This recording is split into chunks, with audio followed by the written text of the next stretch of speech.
Ladies and gentlemen, it's over. Marianne Williamson presidential campaign is done.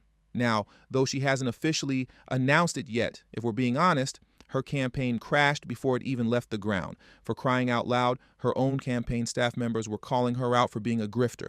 Just go back and read the July 6, 2023 Politico article titled, "Marianne Williamson Keeps Bleeding Staff. 6 More Depart in Internal Feud." The very last sentence of that article literally reads, and I quote, "If you're just thinking about New Hampshire and South Carolina, then this is a grift," one of the people said.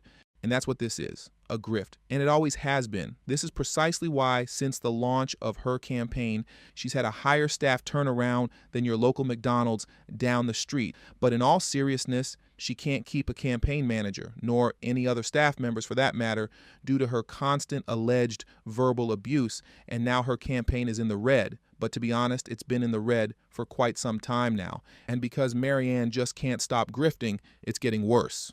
Now let's dive into this Politico article titled, "Marianne Williamson's Campaign is Running in the Red."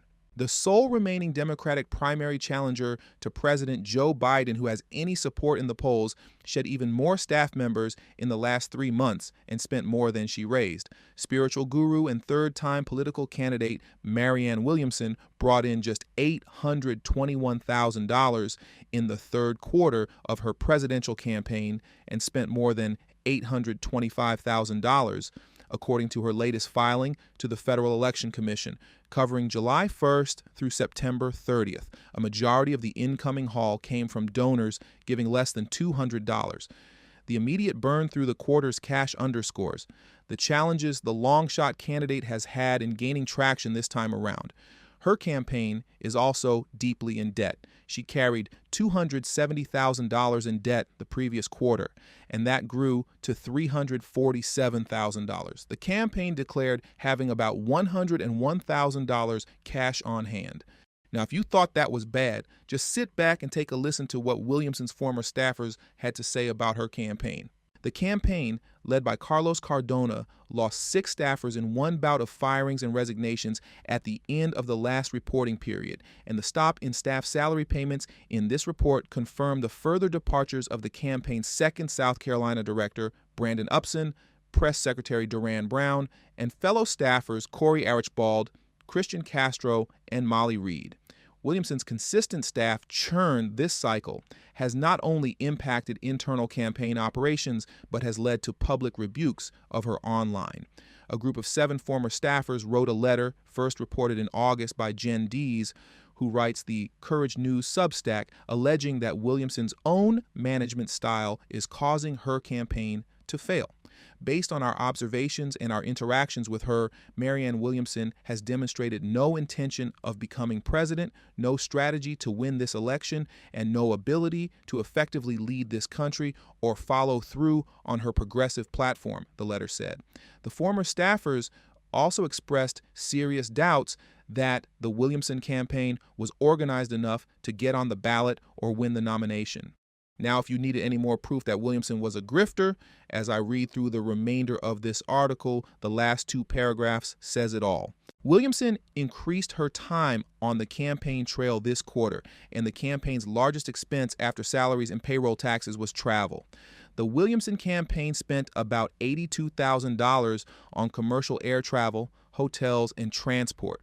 Among the events across the country were stops in New Hampshire, South Carolina, Michigan, and Texas. But the time on the road isn't positively shifting her place in the polls.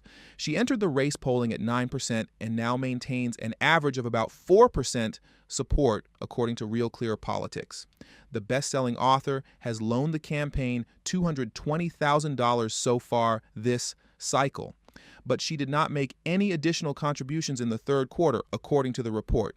In a Zoom call with volunteers during the summer, Williamson said she couldn't keep putting her own money into the campaign and stressed how running for office was interfering with her main occupation as an author of spiritual books. What? Yes, ladies and gentlemen, you heard her correctly, but in case that last paragraph went over your head, I'll read it again.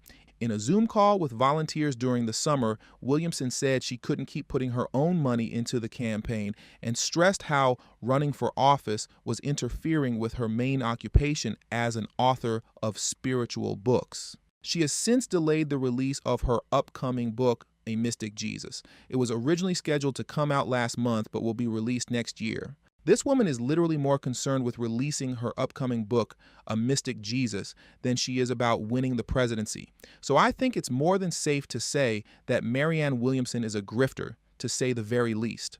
So with all that being said, that does it for today's video. So please make sure you hit the subscribe button, as well as the bell notification next to the subscribe button so you can be notified whenever I release a new video. All social media links will be pinned in the comment section below. I also have a Telegram group now, so if you have Telegram, make sure to hit the link in the description box below, as well as pin the comment section to join my Telegram group. And also, please make sure you text tdhiphop to number 33222.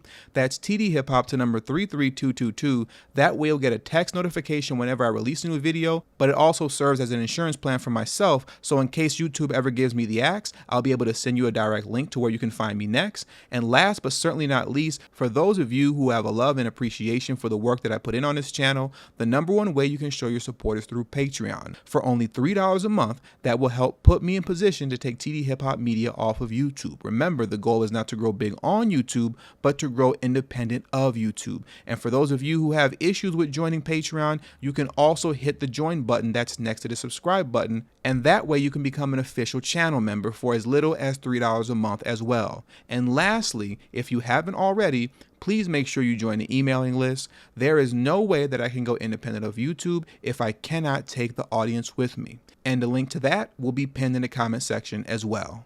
Thank you for your time, and until the next video, peace.